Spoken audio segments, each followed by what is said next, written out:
5 pieces of advice that I would give my 20-year-old self if I could go back in time 6 years. Let's do this. So at 20 years old, I was just starting university, and very quickly I realized I didn't want to be there. I didn't want to train 6 years to become a fully qualified architect to get a starting salary of around 30K. And so I had to find myself again. I had no clue what I wanted to do, what direction I wanted to go down. I just knew I had this burning desire to be a somebody, whatever that meant at 20. And so if I had the advice, or if I knew what I knew today then, I'd probably be able to get to where I am now a lot quicker, probably a hell of a lot further. And the first thing that I would say to myself, my 20-year-old self, is surround yourself with people you can learn from and get rid of anybody that brings you down, that doesn't help you get to where you want to be, because you do not owe anybody anything. When I was in my early 20s, I thought that my friends were entitled to be in my life because they'd shared certain memories with me, because they'd seen me grow up, because I'd had numerous nights out with them and I'd told them secrets that other people didn't know. When in reality, a lot of those people were dragging me down. A lot of those people didn't have my best intentions at heart. A lot of those people were secretly rooting for me to fail. They didn't want me to do well. And when I look back now, I would say 70, 80, maybe even 90% of the people that I would consider my friends when I was at university, I hadn't spoken to them in years. And I don't miss those relationships at all. In fact, many of those relationships I'm glad that I don't have around me right now. And I think that when we are young, and I feel old saying that, I'm 26, but when we are still in that stage, we've just come out of school, we're joining university, we're still trying to find ourselves, still trying to figure out what it is that we want to do in our lives, what our true purpose is. I think we just fill the void with lots and lots of people. And we think that if we have lots of friends, if we have lots of relationships, then we'll just find our way and this is all we need in our life. And we can just go out all the time and we party and we mask what we truly need to make us happy. And so we end up surrounding ourselves with a lot of people that actually have no place in our lives. A lot of people that do not have our best intentions at heart. And so do not feel shame at all in distancing yourself from those people. Because if you're watching this right now and you're thinking of someone in your head as I'm saying this, that person does not deserve a place in your life, nor do you owe them a place. And in 5 years' time, 6 years' time, like I'm looking back, you certainly will not regret getting rid of that person.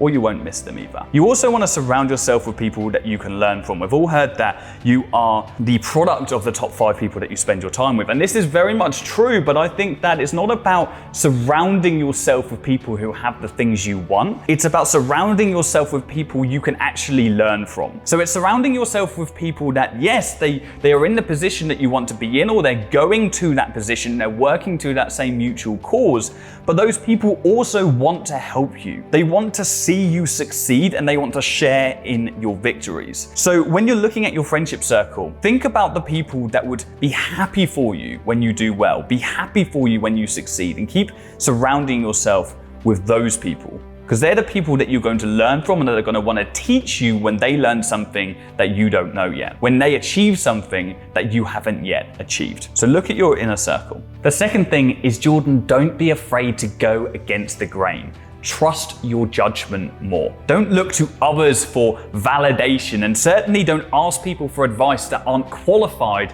to give you that advice. When we have new ideas, especially in business, we go to our friends, we go to our family because we're excited.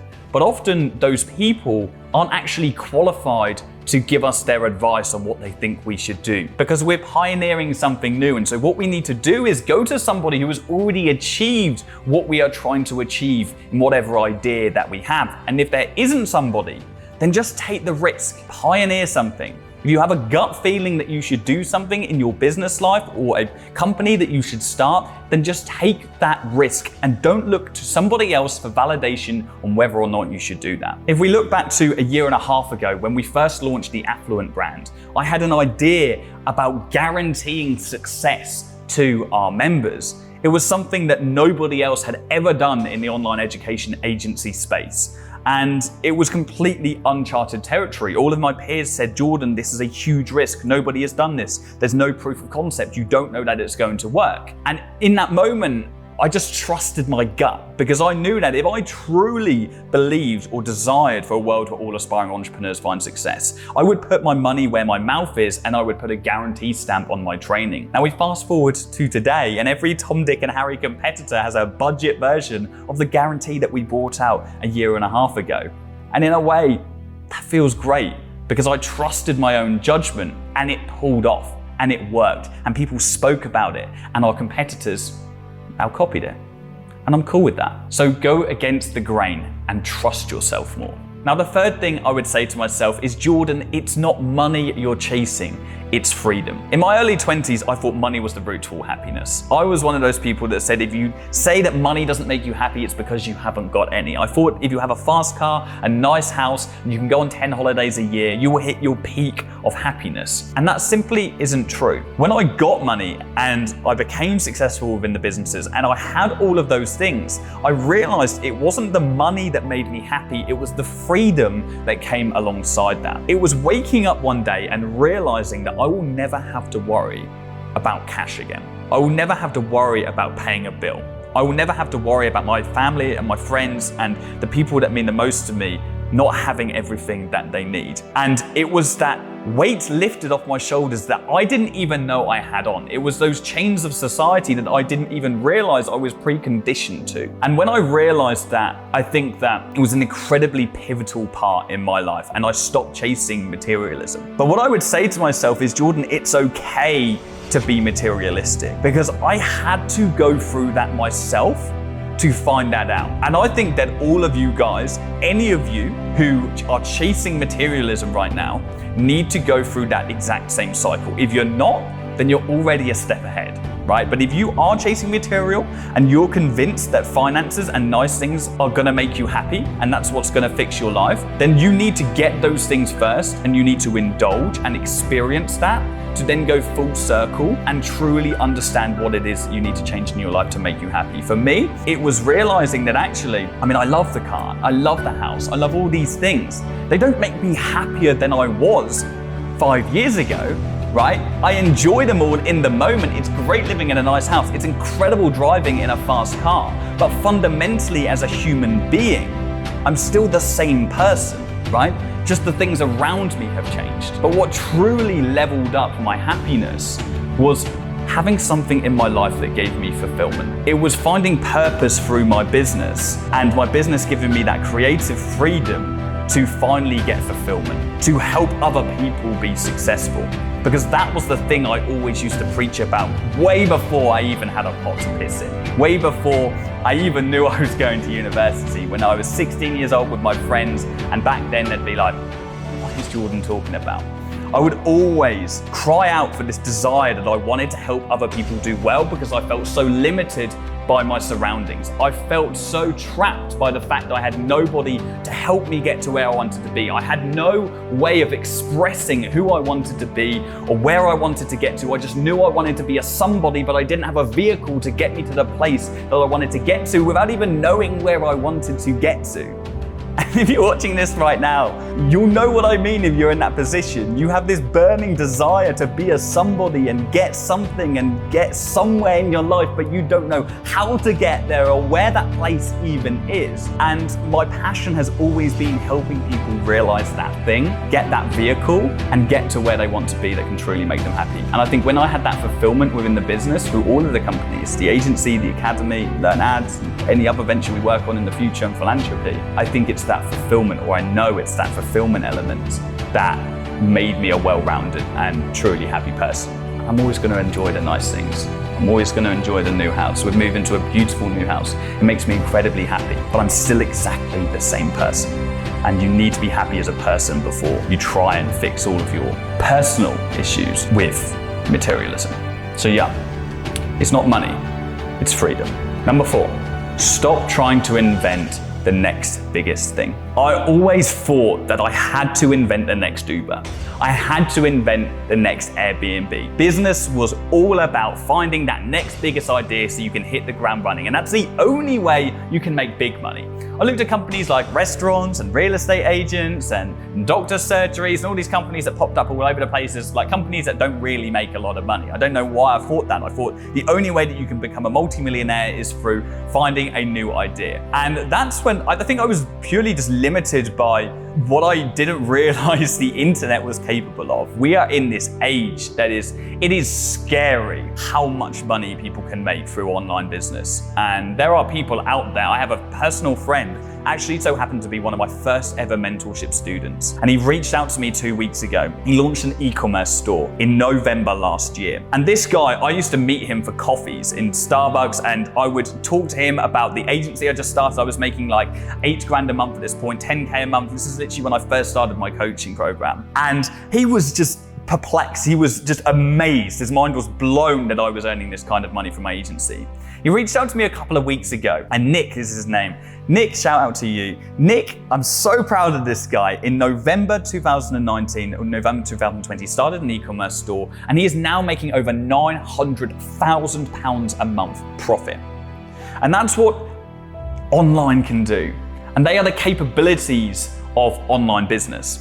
And what he's done and what I did and what I realized is that I didn't need to invent the next biggest thing. I just needed to replicate an existing business model that was already out there in the online space that had been proven by so many other people before me. And I needed to get that cash flow through that business so I could then go on to do whatever I wanted, right? So I could then build my wealth and start whatever philanthropy causes I wanted to start or start whatever companies I want to venture into. I needed to get that cash to start off with through a business that I knew that I could replicate that had already been proven by so many people before me. That's why I'm so passionate about the agency business model, about service-based business full stop. It doesn't matter if you offer Facebook ads or website design or graphic design. It's a business model which is completely evergreen, which will be around forever, no matter what service you are offering. It's an infinitely scalable business that anybody can launch and anybody can learn a skill set based on whatever passions they have. And it allows anybody who has the passion or drive and determination, resilience to be successful, get to that place. And that's why I'm so passionate about that model. And it's that, I wish I knew it sooner. I just wish I knew that this world existed sooner, and I was so limited by the belief that I had to create the next thing. So stop trying to invent the wheel, Jordan. Should have started an agency much, much sooner. Now, the final thing I would say to myself is, Jordan, sometimes life just happens. Things don't always go the way you want them to go. Things don't move as fast as you want them to move, and you're not always going to be successful in everything that you do, and that is okay. I was saying to a friend the other day that I've become so good at receiving knockbacks that when something bad happens, something financial or something goes wrong, or there's an issue within my life, no matter what area that is in, I just say, do you know what? Life happens. And I don't allow myself to become too emotionally attached to that issue. Whereas in my early 20s, when I got in debt, when I lost my job, when my nightclub events business went tits up, and I was struggling to pay off and work myself up the corporate sales ladder, I felt sorry for myself. I worked myself into depression. I was so beaten up by the fact that life wasn't going well and I wasn't where I wanted to be and things weren't moving quick enough, and why couldn't I get to where I wanted to be, and why can't I make the money I want to be earning, and why I know I'm so much better than where I am right now. And I was just in this cycle of not even self-loathing, just self-pity, I would say. And it's not until I had failure after failure after failure that I realized that life just happens, and that is okay, because in the long run, it will all come into place if every single day you are just doing things that push you to where you want to get to.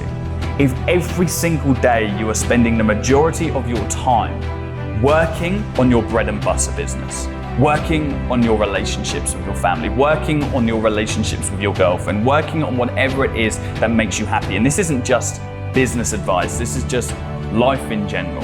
As long as you are focusing the majority of your time on the thing that makes you the happiest, then you'll get there. You literally cannot fail as long as you don't give up. And it sounds cheesy saying that, but you can't. Let's take an agency, for example. You reach out to 10 new companies every single day. You get told no by 10 companies every day for 30 days. On the 31st day, someone's gonna say yes. On the 60th day, someone's gonna say yes. On the 14th day, someone's gonna say yes. You physically cannot outreach people every single day without giving up, without signing a client eventually. And then you physically cannot sign up your second client if you carry on outreaching after that. The only thing that's gonna stop you getting a successful business, successful agency, successful relationship is if you give up on that thing. So just accept that life happens, things will get in the way, and it won't always go as smoothly as you want it to. So that's what I would say to myself. But anyway, Jordan, keep doing what you're doing, bro. And you guys, keep doing what you're doing too. Let me know if I've missed anything. Let me know what you would say to your 20-year-old self, or your 18-year-old self, your 16-year-old self relative to you. And of course, if you haven't yet and you're watching this when we just brought out the video, make sure you enter our 5K 27-inch iMac giveaway. There's a link in the description. Massive giveaway, and there's plenty of ways for you to enter. Yeah, that's it from me. See you all soon. Cheers, guys.